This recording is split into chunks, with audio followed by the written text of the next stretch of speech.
Welcome to the Belmont Journal, your source for hyperlocal news and community updates. I'm Mike Crowley, your host this week. The Belmont Farmers Market launches a new season on Thursday, June 6th. Select Board member Roy Epstein will be there to cut the ribbon at 2 p.m. The Farmers Market also kicks off its new season with some new farmers, so be sure to stop by on Thursdays from 2 to 6:30 p.m. in the Town Center parking lot. This past Tuesday was the official groundbreaking for the new Belmont Middle and High School. The ceremony took place at the Belmont High School. Construction for the project will begin on June 18th once school is out for the summer. This is a very big day for the town of Belmont. We have many folks that we would like you to meet and many folks to thank. This groundbreaking marks the beginning for a new generation of Belmont middle and high school students. The school committee deeply appreciates all of the work involved in moving this project forward. It not only addresses issues of increasing enrollment and building structure, it will produce a new generation of students that will create engaging environments where students can work together collaboratively to solve problems with relevance to their lives.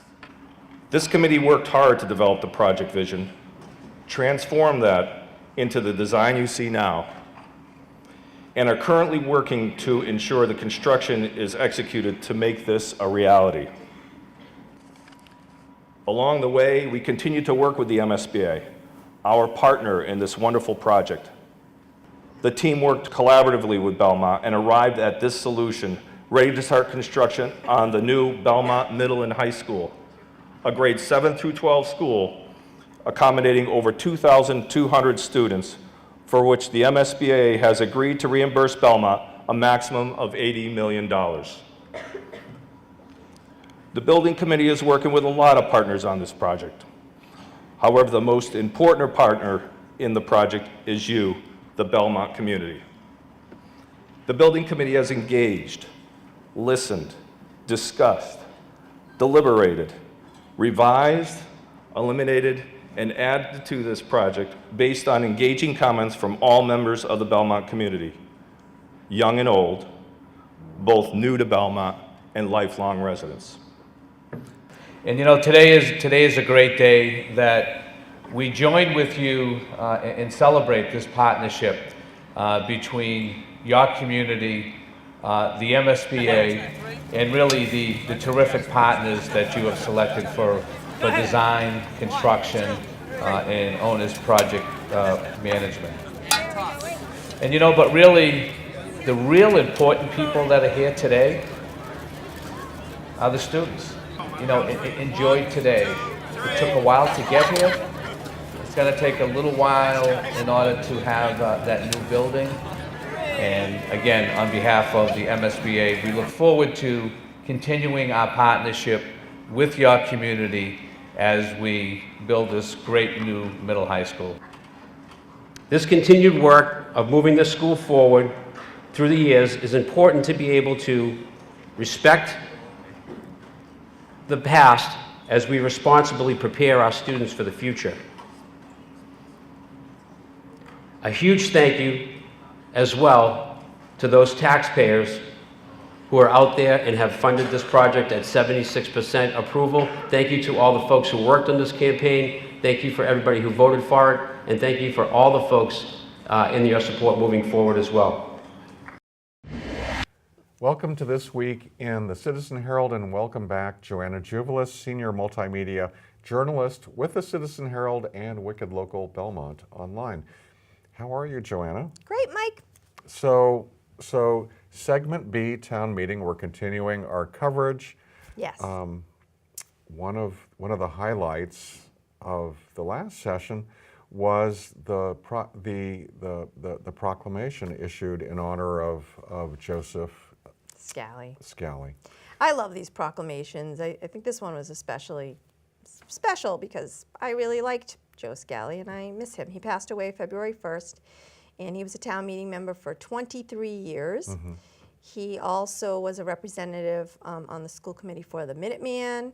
He was a coach for baseball, hockey, and soccer. He helped found the Boston Area Youth Soccer Association, and he's very much missed. He also worked as a clerk during town elections. So his wife of 58 years, Marianne Scally, she was there with her family to receive the proclamation in his honor. It was a lovely proclamation.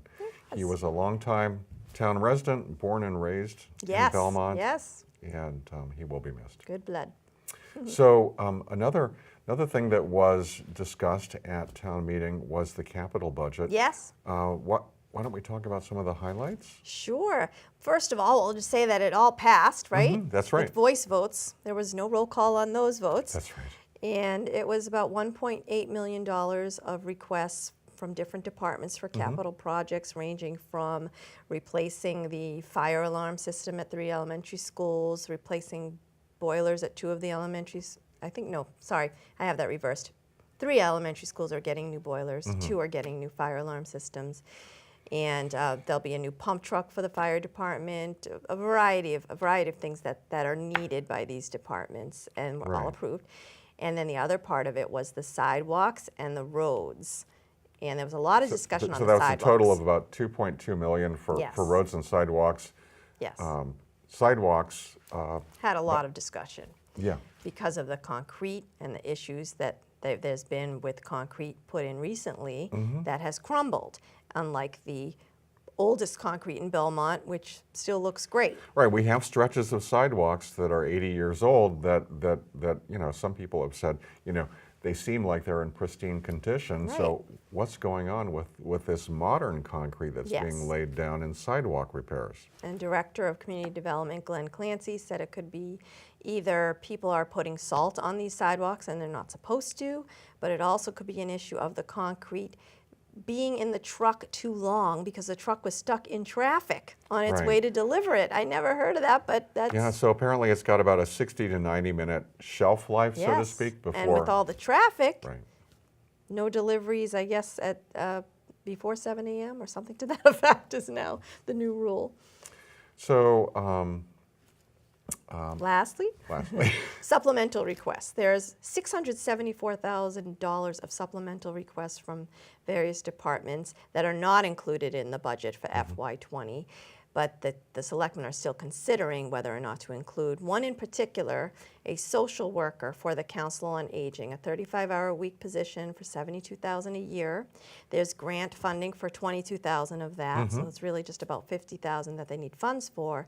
And what they said, they will consider it if the Housing Authority wants to go in on this, because the Housing Authority also wants a social worker position.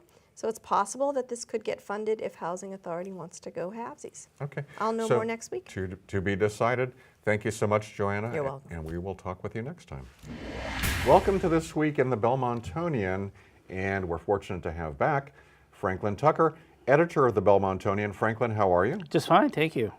So let's start off talking a little bit about town meeting. Well, town meeting, of course, we're in segment B, which Right. is the budget. It's all things budget and numbers. But I think the most long-lasting item that was on the town meeting yesterday, well, it was yesterday, was almost like an aperitif for the members. And it had to do with the advice and consent that they gave in terms of the roll call. Okay. These were questions that were submitted by Mike Widmer. There was a series of 6 that would be that would ask what would town meeting support in terms of how you would ask for a roll call and when you would ask for a roll call.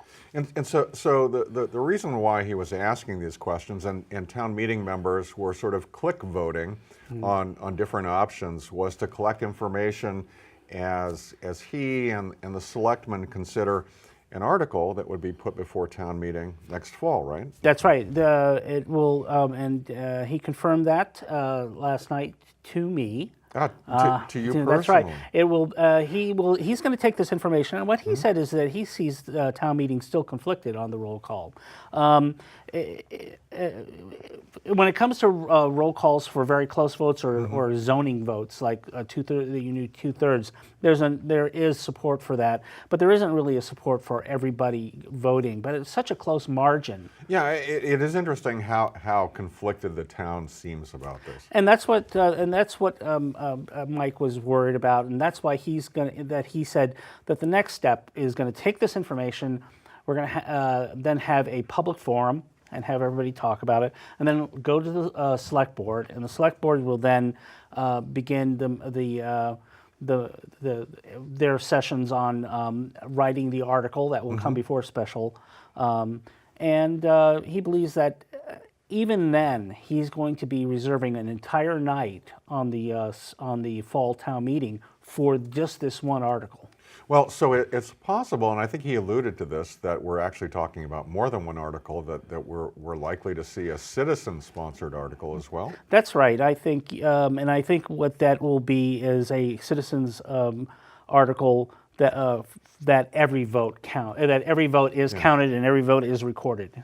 So you will be able to see it at that moment. And I think that has to do with, I think there's going to be something behind this roll call. I see maybe a political movement of like-minded people. Of people who are interested in transparency? Transparency and a lot of other things. Maybe we'll see, and I think that has a lot to do with people who want to see certain changes happen to the town. So we might see a group come towards the elections next year with a group proposal. It'll be interesting to see. So real quickly, we have a Starbucks reopening? That's right. Starbucks is reopening at the old location. Well, it's not the old location, but the old area. It's going to be the first establishment in the Bradford.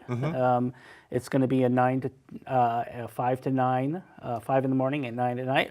It's going to be. How soon is this happening? It's going to be opening. Well, they're going to get their occupancy permit in on Friday, and it's going to be within 2 weeks. Oh, great! That's great. That's great news, and I'm sure a lot of people will be pleased. Well, thank you so much, Franklin, and we will talk with you next time. Thank you very much. Since January, Belmont's health department has welcomed 2 new employees, Joanna Ekman, the new assistant director, and Suzanne Tzouvelis, the new animal control officer. And we are fortunate to have both of them in the studio today to talk with us on the Belmont Journal. How are you? Good, how are you? Fine. If I could ask you, maybe you first, Diana, to tell us a little bit about your background and what you did before you came to Belmont. And Sure. Yeah. So before I came here to Belmont, I worked previously in the city of Framingham as the senior public health inspector there, and actually spent some time before that in the city of Philadelphia, also doing that's interesting. health inspection work there as well.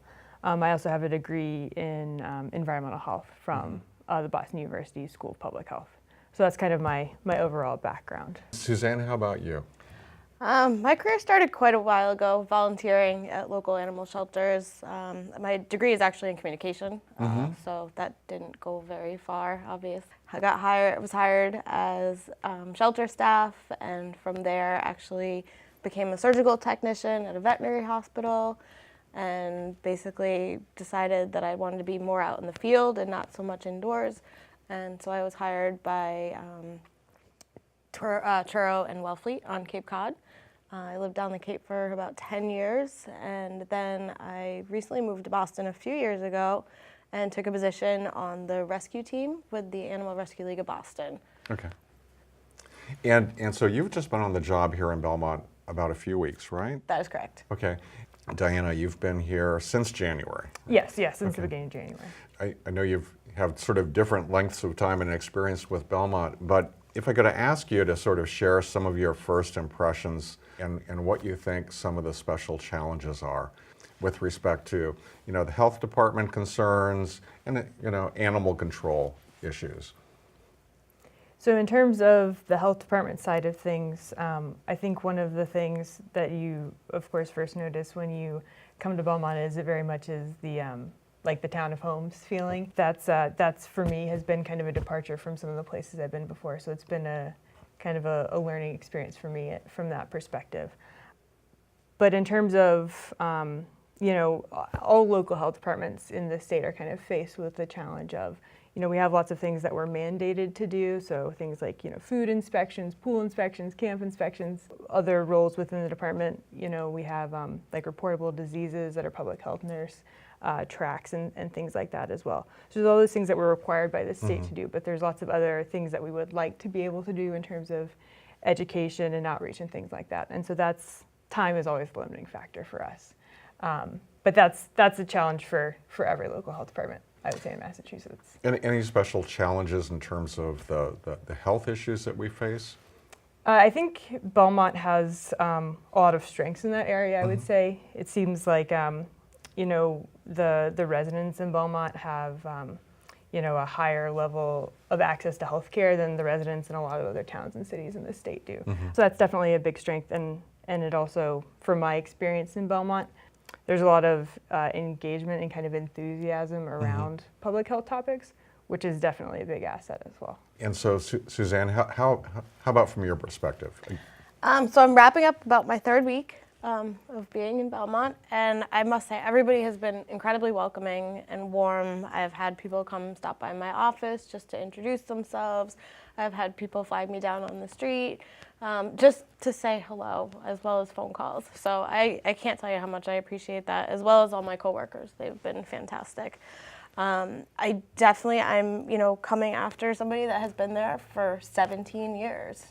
So a goal of mine is to make sure that I have the same open relationship with the residents that, Animal Control Officer John Maguranis had as well. So that will be a huge challenge for me to try to have them let me in. So you're actually touching on what sort of was my next question, which was, how do you plan to work with the community? Belmont is absolutely a dog community, an animal-friendly community. I believe that the town does go above and beyond in order to accommodate the dog owners and animal lovers within town. So basically, just always keeping that line of communication open. I'm definitely not the enemy here. I'm here to make sure that the people stay safe as well as the dog owners and, dogs. So it's the safety of everybody around, and that's my primary job. How about you, Diana? Any thoughts about how you plan to work with the community and in your role as Assistant Director of the Health Department? Sure. So a lot of the work that I've been fortunate enough to do with folks so far, there's a lot of different avenues that people have to communicate with us. A lot of times folks will reach out to us, either come into the office, send us an email, pick up the phone and call. And it may be something as simple as they have a concern, or maybe they just have a question about how to handle something. So that's kind of been most of our contacts so far. Things that we're working on right now is just we're always looking at new ways to reach out to people and let them know about the services that we do provide, and also just get feedback from folks about the things that people are most interested in, because that's knowledge that we need to have as any sort of health interests in town. Well, thank you so much for talking with us today, and welcome again to Belmont. Thank you very much. Thanks. Spring is finally here, I hope, and raised bed box gardens are blooming in many Belmont yards.